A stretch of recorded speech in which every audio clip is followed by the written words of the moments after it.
Hey there, it's Lisa Danforth, business strategist and leadership vision coach, and I am super excited to have Traci Scherck here today.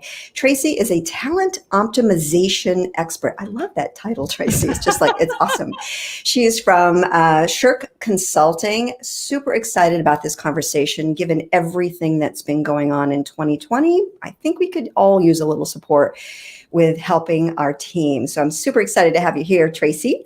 And before we jump in, I just want to say, if you wouldn't mind popping into the comments where you are calling in from or dialing in from, whether it's the United States, different country, LinkedIn, Facebook, or YouTube. Just sort of pop that in. That would be great. I'm going to share a little bit about Traci, just a little bit about her past and her experience, and then we're going to jump right in. So, as I said, Traci is a talent optimization expert.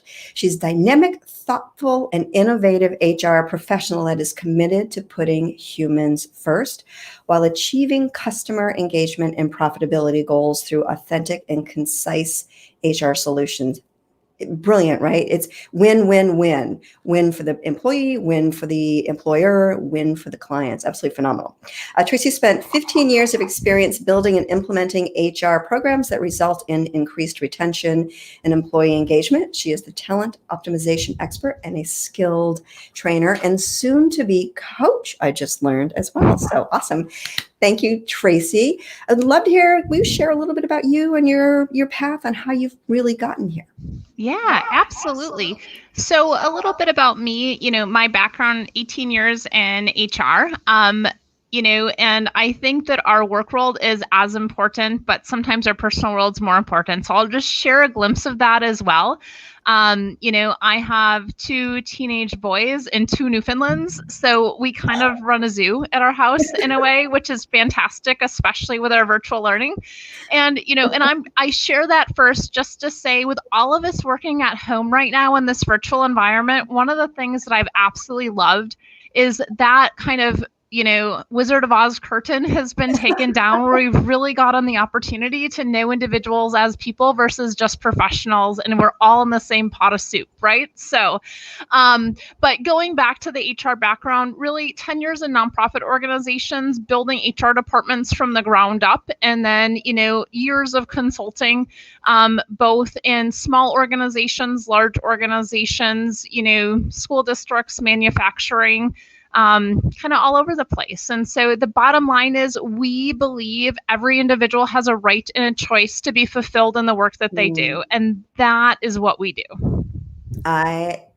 Wonderful. Absolutely beautiful. I want to say welcome to James Tucker, who is so often with us. Thanks so much for joining us again, James. I really appreciate it. Be sure if you have any questions to pop them in. So let's jump right in and share some of your amazing brilliance and experience. And we're going to go deep right off the bat. Yeah. Excuse me. Given all of the goings on in 2020, there's so many people that are burnt out. We're having a hard time sort of showing up sometimes.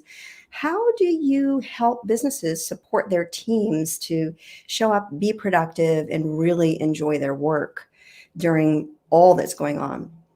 Yeah, absolutely. So there's 2 sides to this, right? We've got kind of the coaching side, is you're always going to find what you're looking for.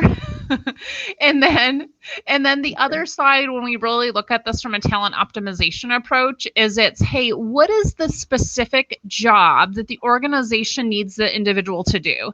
And what we want to ensure is that we're really matching the individual, who they are, their core behaviors, with what that job is, right? Because every single one of us is created perfectly, exactly the way we are, yet we are not created perfectly for every single job, right? Amen. I'll just stop there. Full stop. We'll just let that one sink in.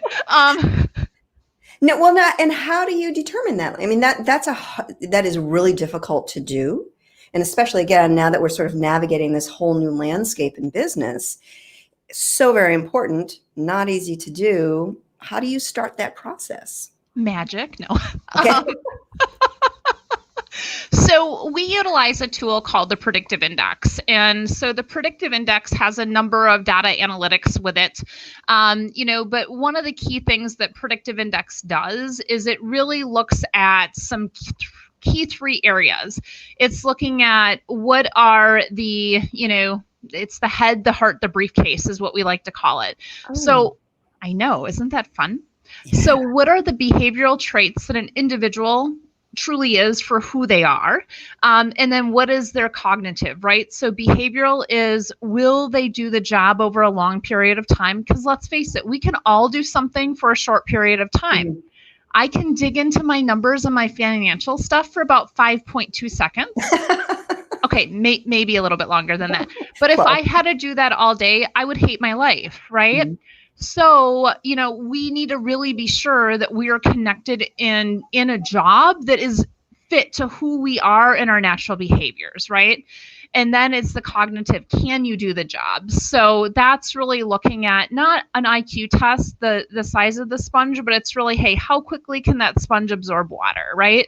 Because we've got some organizations where we've got to be going super, super fast, and others that are slower paced, but focused on something a little bit different. So that's the head piece. The heart piece is the culture. So each of us has our own core values, and our businesses have core values. If those two things aren't aligned, like, that little thing in the middle there, if those two things aren't aligned, you're probably going to kind of miss what that is. So that's that heart piece. And then the briefcase, this is your education, this is your experience. So it's those kind of things. So when we're looking at, hey, do we have the right person in the right job or role? We're looking at it from that head, heart, briefcase perspective. Does that help? That is amazing. It's sort of a trifecta that's within there. So I want to give a shout out to Damon Clark, who is joining us. Thanks for jumping on, Damon. Hey, Damon. I love what you were talking about with the heart. I do believe that if who we are isn't in alignment with what we do, there's always going to be this struggle, and it's incredibly important to figure that out. How do you go in and do that? I mean, I'm sure if an organization has employees that have been there for a long period of time, I would imagine it's easier when you're first onboarding someone to really get clear on that. But how would you recommend some businesses that have established employees that they want to start supporting them at a higher level? What would you recommend? So there's a couple of things here. One of those is being really clear on what is your organization's, mission, vision, values. And when I say that, I don't mean like those things that are up on a wall or, shoved into a bottom drawer that we never look at ever, but really, hey, what are those key things that are important, And so, for example, for us, there's a couple of them. One is be an example of what's possible. So, Can you repeat that? Yeah, be an example of what is possible. So every employee in our organization has to be that example, right? The next one is be your word. If you make a promise, make sure you follow through on what that promise is. And our third is be fun. Like, if you're not going to have fun, I don't want you here. And quite honestly, like, we're talking about HR, right? Like, if we can't make this fun, so... I think that's just such a different perspective than what people are used to. I think it is incredibly important to be able to have fun and to show up authentically who we are. Right. So that we can have fun. So going back to your question is, how do you deal with that, or how do you work with that right on the front end? Is one, you're hiring for it, right? The other is, we're also going to do our 30, 60, 90-day annual evals based on what our core values are, right? Because those tie in specifically with what the job is. When we write our job descriptions, we write our job descriptions specifically in what our core values are. So those job descriptions as the essential duties are written with SMARTY goals: specific, measurable, actionable, realistic, time-based, and why. Why are we doing this? How does this tie back to who we are as an organization? Do you have organizations that are really giving you pushback on this? And how do you get over that hump? Yeah. So it depends upon where we're at and kind of what our contract looks like with that organization. But we really vet our clients just like we're vetting staff, right?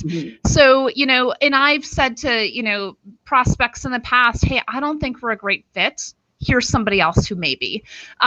So we're doing some of those expectation setting on the front end. Now there's certain things where I'll get pushback on job descriptions going, really, Traci? And I'm going, all right, you know what? That's a baby step. You're bought into these other kind of things over here. So we're going to work that in and maybe phase 2, 3, or 4. Give them what they want, bring in what they need, right? Right. I mean, and it's always, we can offer so much, right? And if we're going to have a sales conversation here for a second, is we have to solve the problem that they have. And even though we have a list of 502 things that we think can be helpful to someone, the end of the day, here's the contract, we're solving this problem. When we solve that problem for the employee, guess what? They're going to ask us to come back to do more. Absolutely. Definitely a key word for us is having fun. Yeah. James and Agatha always have fun. All of their posts, they're a great, great team. Awesome. So jumping in and doing that, how do you create your dream team? Yeah. So when you're creating your dream team, again, it's intentionality, right? So it's being really intentional about what is it that we're going to create. So often what we see in organizations is we have our business strategy and we have our business results at the end, right? So the business strategy is here, our business results is here, and guess what? We got this great strategy and we don't hit our results. Well, what happened in the middle? Well, it was our people strategy. So what we're doing is we're working with organizations to really create that people strategy so that we know what type of team they have naturally, right? So each of us has natural strengths. And when we put different people together on that team, guess what? A team has natural strengths. So we need to look at, hey, what is the natural strengths of the team? And then what's the strategy that we need this team to execute in the next month, quarter, year, whatever that is? And then we can coach individuals on that team. Sometimes we have to stretch a little bit to be able to execute on that strategy. Sometimes we need to pull from our bench, meaning, hey, there's individuals in our organization that may not be on this team, but have very specific skill sets that can step into this team and help us to execute on it. And so often what I see is we have individuals that are amazing visionaries, but they only get things 90% of the way done. So we need to bring in some implementers to finish it. So just sort of filling out, letting them do what they do best and not pushing them past that. Yeah. And I mean, we all have to be aware, right? Like we need to be aware of what we need to do, but it's, so often I've worked in organizations or consulted in organizations that are hounding on, here's your weakness, here's your weakness, here's your weakness. Well, what if we flipped that and said, let's play to your strengths. Yes. And then let's see who we need to build in so that they can support you to fill in that weakness so that your strength is their weakness and vice versa. Can you talk a little bit about really leaning into their strengths? Like how do you, either as HR or as just the business in itself, really start defining what their strengths are if someone is struggling? Yeah. So I want to tell a story for a second, and I'm going to answer this question in a roundabout way, okay? So I have 2 employees on my team. One of them is incredibly extroverted and the other one is incredibly introverted. And so they both do amazing things. And I really need that introverted person who is also an amazing implementer and can get my 80% to 100% done phenomenally well. But she's introverted, meaning, hey, she really needs to think things through. So, if I schedule a meeting with her, no agenda, no attenda, right? She's not present during that meeting. No agenda, no attenda. I'm going to R&D that one. Robin did it, but I love it. And then the flip side of that is my very extroverted folks. They want to talk it through. My introverted folks want to think it through. So how I've set up both their onboarding and then our weekly check-ins is for my extroverted folks. I actually meet with them 10-15 minutes a day, just quick check-in calls, because they need that immediate feedback. They need to talk through issues. For my introverted folks, we have a call scheduled on Friday afternoon for an hour, and we've got a call scheduled on Tuesday for a half an hour. The reason being is I can send her the agenda ahead of time. When we talk on Friday, we're doing a recap of the week, and then also here's what we need for the next week. Here's some things. She's bringing everything together in one kind of area where it's contained. But then we do something in our business called Monday Hour One, which is where every Monday morning we spend an hour intentionally planning our week. So our brains are not fantastic storage units. Mine is not. And when our brains are storage units, they don't have the space to think critically, creatively, and quite honestly have fun, right? So what we're doing is I'm giving her the information that she needs so that on Mondays, she can use her Monday Hour One to plan her week, knowing she's going to help me fulfill what my needs are for the company, right? But that also allows her to schedule everything throughout, and she builds some buffer time in for when I call her and say, hey, I need this done. Did you build some time in for the crazy things that come up? And she does, because she knows that that's going to come.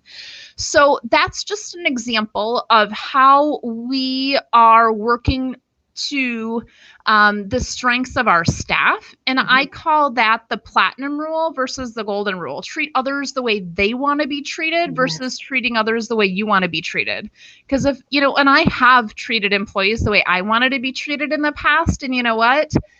I've driven them bonkers and they've left. I think that's in any relationship, really, right? We always treat the other person the way that we think is respectful and thoughtful. And I love that, the platinum rule. That's great. Yeah. So to kind of bring that back to dream teams for a second, is when we know what the strategy is that we're executing, for the team, we can, ensure that we have that conversation and everyone is really clear on what the expectations are. Beautiful. Can you talk a little bit about, you're talking about virtual, which I'm sure there's a majority of people will probably be staying virtual or more virtual within their business. But when we go back to in-person, is it any different? Are there any strategies that you would recommend other than what we're doing right now with virtual? Yeah, there's definitely quite a few. And I'll name Predictive Index came out with a report that, oh, sorry, my phone's going off. Hopefully you can't hear that. I can. So there is Predictive Index came out with a report about, working remotely and how to really play to individual strengths. And so that's something that I can post. But it really gives some great insights into, based on who an individual's behavioral style is, how to help them, shift so that they can still feel a part of that team, and for our extroverted folks, this is really hard, right? For our introverted folks, they're like, yes, Traci's no longer dominating the meeting and I can do things in a chat box because she can't, run it the way she typically does. And now I have an opportunity. Right? I think that's happening more often than we think. Yeah. Yeah. But then it's also, how do you make sure you've got those touch points, right? So I named in my example earlier, I talk to certain staff every single day for 5, 10, 15 minutes because they're very extroverted and they need that connection. So really understanding the needs of the others. And making sure that you're connecting, collaborating, all of that. I think clarity is just so key in anything that we do. It helps drive our actions and whatnot. Yeah. And I can throw a link in that if you wanted to take that predictive index, assessment and see what, where you fall, I'm happy to do that as well. That would be wonderful. If you wouldn't mind going back into LinkedIn and just posting it within there, that would be great. So moving on to teams, dream teams, and when you have a team that's got low trust and low accountability, how do you support them? Yeah. So if there's a team that has low trust and low accountability, there's a couple things that I'm going to look at. So there's really four drivers of disengagement. So the first thing I'm going to look at is the individuals that are making up that team, right? So there's four drivers of disengagement. The first one is fit to job. Mhm. The second one is the manager. The third one is specifically looking at the culture that we're working in. And then the fourth one is, hey, what is that team? Right. So our team environment. Right. So when we look at those four things, that's really what's making this up. So the first thing that I'm going to do is, and this happened a lot during COVID because guess what? We had layoffs and now all of a sudden people's jobs changed drastically. And when those jobs changed, were they in the job anymore that was best fit for what they needed to do? And so, it's really taking a look at that specifically and saying, okay, fit to job. Are they a fit to the job? If not, is there another job in the organization that's a better fit where they're going to be more engaged? Because we know that Gallup states those individuals that are engaged are 21%, more profitable than those that are not, right? And it has a huge impact on productivity as well. So we definitely want to pay attention to that. Then the second thing is the manager. So I talked a little bit earlier about, the way that I lead my team based on who they are. So if a manager is not leading an individual the way they need to be led, a lot of times they're going to disengage from that manager and they're going to disengage from the job and they're just going to hate going to work, right? And I've had those situations where, there was a mismatch between me and my manager and, some of the job tasks were very detail oriented versus, really fitting what my skill set is. And that created where I hated life, right? And that's never good. Always fun to Has show anyone up. else hated life at points in time, right? Fun removed. Exactly. Remember our core values. Be an Right. example of what's possible. You can love, love, love work and life. And I know you think balance is BS. I think balance is key. That we won't have that conversation today. Alignment. We've had that one before. Be an example of what's possible. Be fun and be your word, right? Can you talk a little bit more? You mentioned profitability. How does your dream team really drive profitability? Can you go a little bit deeper on that? Yeah. So if you look at the strategy and what actually needs to happen, right? So with the things that need to happen in the day-to-day of what work is, if you've got a team that's dysfunctional, that has low engagement, as we talked about, guess what? They're not talking to each other. Mm-hmm. So you might have one person over here that's on an island that's just doing their thing that's actually undercutting what the rest of the team's doing. And it may be intentional or unintentional, right? So when all of those kind of dots aren't connected and in alignment, what that does is that creates so we're not going to hit what those goals are, or we're spending more time talking about, Erica over here did this yesterday and I can't believe she did that. And oh my gosh, did you see that? Versus actually doing the work. Has that ever happened to anyone here before? Right? And so when we can kind of lockstep onto what those teams are, that's something that's key. And we have something, we've got a couple different sessions that we'll do where we're really bringing the team together and saying, hey, what's the strategy that we really need to execute on this team? And we spend some time, really saying, hey, Lisa, what are those great things that you see about Traci that really help you to do your work? And you know what? Each of us has areas that are blind spots for us. So do you have any feedback for Traci that's going to help you, be successful in what you're doing? And so that's an example of some of the kind of workshops that we do. Beautiful. I really like when you were saying just, the silos. So many of us are over on the islands, over on the silos. And I think that it's so hard to really break those down, bring them off the island, and open up clear, effective communication. Can you give one or two tips? I know through HR, you can go in and ask those questions, but for someone who isn't quite ready for HR, what's a recommendation that you would offer them for inviting the people to really start a higher level collaboration? Yeah. So, and I'm smiling right now because my kids will say to me all the time, Mom, you're pulling your HR stuff on me again. My kids will do that. Stop coaching me, Mom.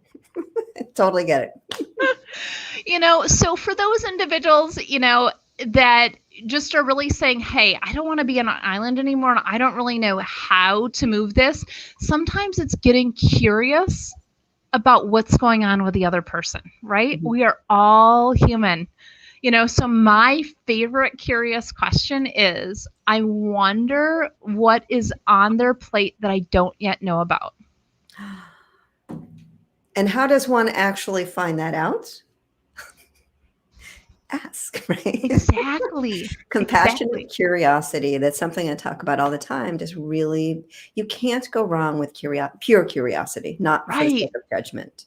Yeah, absolutely. Beautiful. And so that I wonder what's on their plate that I don't yet know about. And sometimes it is just, for some of us that are so incredibly driven and we're the take charge, take action types of folks that are just going to, plow right into a work conversation. And it's really hard for us to talk about, kiddos or whatever, first, that is something that can be really hard, and for me, I'm very much a take action, take charge, just get things done. I move really fast. And yet, I've learned so much that I have to slow down and show a little bit of me. Like I talked about my newfies to begin with, right? Their names are Gimli and Egger. Yes, they are named after movies, and they are just this warm, fun ball of like love and energy and curiosity and craziness that sometimes we just have to say, I wonder what's on someone else's plate, and just take some time to share a little bit of you. And they'll most likely share back, but also be aware when they're like, yeah, will you stop talking? Because we just need to get something done. I really heard you sort of connect that to what we were talking about a little earlier, which is that trust and accountability piece, right? Just being trustworthy ourselves, trusting the other person and showing up, being accountable to our actions, which is really showing someone else how to, but also creating that space for them to step forward as well. Mm-hmm. And as leaders, and this is something that's been key through COVID as well. So I would say much more now than it was before. I mean, it still was before, but we're moving into a different kind of management leadership paradigm, whereas it's no longer, managing by making sure you're working. It's managing by the results, right? And a key to those results is clarity and the accountability. And here is a really quick formula for accountability that I love. And it is accountability equals how much of what by when. That's it. Can you repeat that again? Yep. Accountability is how much of what by when. Simple. I think we try to make things so difficult so often. Right? Mm-hmm. That really going simple is the most effective way to start creating the impact, start creating the change that we seek. Is being that change. Yeah, absolutely. And so when we're creating those dream teams, now, do we have to sometimes communicate that differently to an individual that's very extroverted, or if I use PI language, that's a maverick, that's going to like take charge, go like start, and doesn't always follow through in a timely manner. Mm-hmm. But they're unrelentless with a no. They're going to keep coming back if you keep telling them no. But it might not be in the time frame you give them, versus right? I'm going through like, yep, okay, that person. Versus someone who's like a guardian, who is incredibly, incredibly detail oriented. If they tell you that they're going to get something done, it will be done. And there's no question about that, right? And they make decisions based on, working with a team. They're introverted, meaning, hey, they're going to think things through very, very diligently. They're not going to be as quick, but man, it's kind of like, the tortoise and the hare, right? Mhm. The hare goes really, really fast, but they're going and the tortoise is plugging along. Guess who gets there first? A lot of times it's the tortoise because the hare's going all over the place, right? So fast isn't always the best.